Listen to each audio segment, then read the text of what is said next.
I can still hear the sound of the river in my nightmares, slow, steady, and carrying something sinister beneath its surface. I never thought taking a job as a caregiver would lead me to such horror, but now I can't escape it. It began on a foggy evening in 1896.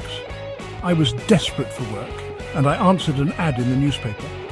A kind nurse seeks assistance in childcare. Generous pay, no experience necessary. The address led me to a worn-down house near the River Thames. The place felt wrong the moment I saw it. The shutters were crooked, the roof sagged, and the smell of damp wood hung in the air, but desperation can dull your instincts. I knocked on the door. A woman answered. She looked plain, with grey hair pinned back tightly and cold grey eyes.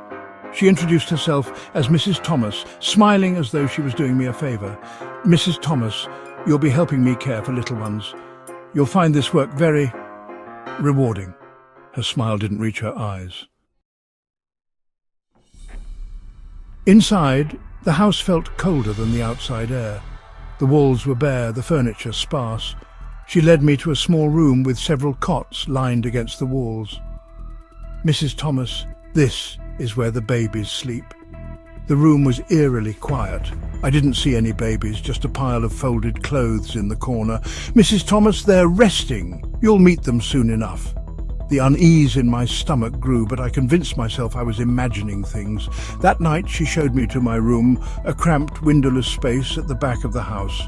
"Mrs. Thomas, don't go wandering. The little ones need their peace." I woke in the middle of the night to a strange sound. It was faint at first, almost like the house was creaking, but as I sat up, I realized it wasn't the house. It was a cry. It wasn't the healthy cry of a baby. It was weak and muffled, like something trapped or struggling. My heart raced as I pressed my ear to the door, listening. The sound seemed to come from down the hall, near the room where the babies were supposed to be. I opened my door and crept into the dark hallway, my footsteps silent on the wooden floor. The crying stopped abruptly, replaced by a heavy, unnatural silence. When I reached the nursery, I hesitated before opening the door. My hand shook as I turned the knob, and the faint scent of something foul wafted out. The room was empty, no babies, no noise, just rows of empty cots. Then I saw it, a roll of white tape lying on the floor. I didn't understand why, but it sent a chill down my spine. I picked it up and noticed it was frayed at the edges, as if it had been used and discarded. The next day, Mrs. Thomas left me in charge while she ran errands. Before leaving, she warned me, "Do not go into the back room." Her words only made me more curious. As soon as she left, I searched the house.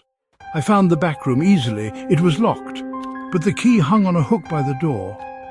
I opened it, and the stench hit me like a wave. It was the same smell I'd noticed the night before, only stronger. The room was dimly lit by a single dirty window, and at first I thought it was empty. Then I saw the bundles. They were stacked in the corner, wrapped in cloth and tied with string. My heart sank as I stepped closer. The bundles were small, like parcels, but something about them felt wrong. I untied one, my fingers trembling. What I found inside made my blood run cold. It was a baby, lifeless, pale, with its neck bruised and a deep red groove cutting into the skin. I stumbled backward, gasping for air. The white tape, it had been used to strangle the child. I turned to the other bundles. There were dozens of them. I didn't know what to do. My first instinct was to run, but before I could leave, I heard the front door creak open. Mrs. Thomas had returned. "Didn't I tell you to stay out of that room?" Her voice came from the hallway, low and calm. I froze, my mind racing. I tried to act normal as I stepped into the hallway, but her cold grey eyes locked onto mine. She knew. "You've seen too much." I stammered, trying to come up with an excuse, but she stepped closer. In her hand I saw a roll of white tape. "You think they care about these babies? These women pay me to take them.